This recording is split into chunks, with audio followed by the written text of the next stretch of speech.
अरे दुनिया भर में शोर बा, चौकी दरवा चोर बा, चंदा लेके धंधा देवे बड़का रिश्वत खोर बा। काबा अरे देशवा में काबा, अरुणाचल में चीन के दावा होखत बारंबार बा। अरुणाचल में चीन के दावा होखत बारंबार बा।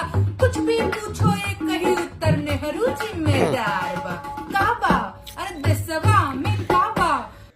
जी हाँ दोस्तों, अभी तक यूपी में काबा, बिहार में काबा और मध्य प्रदेश में काबा ये सब सुन रहे थे, लेकिन अब नेहा सिंह राठौर सीधे आ गई हैं देश में काबा। जी हाँ दोस्तों, बिहार में काबा, यूपी में काबा, ये सारे काबा के बाद अब आ गई हैं देशवा में काबा। जी हाँ दोस्तों, इस पर एक गाना गाई है और इस गाने पे काफ़ी बवाल मचा हुआ है। ये सारा चीज़ है इस गाने में, यहाँ तक भी कह दिया है कि चीन दावा कर रहा है अरुणाचल में। जी हाँ दोस्तों, ये चीन का दावा है और जितनी हो रही है न्यूज चल रही है जो कि नहीं चलाया जा रहा है किसी भी चैनल पे, जो कि चलाने लायक है, उनको छोड़कर फिजूल की जो वीडियोज है, फिजूल की जो बातें हैं वो लाया जा रहा है। लेकिन इसमें एक एक शब्द जो है वो कड़वी है। तो चलिए हम ये आपको गाना पूरा सुनाएंगे कि देशवा में काबा और क्या क्या कहते हैं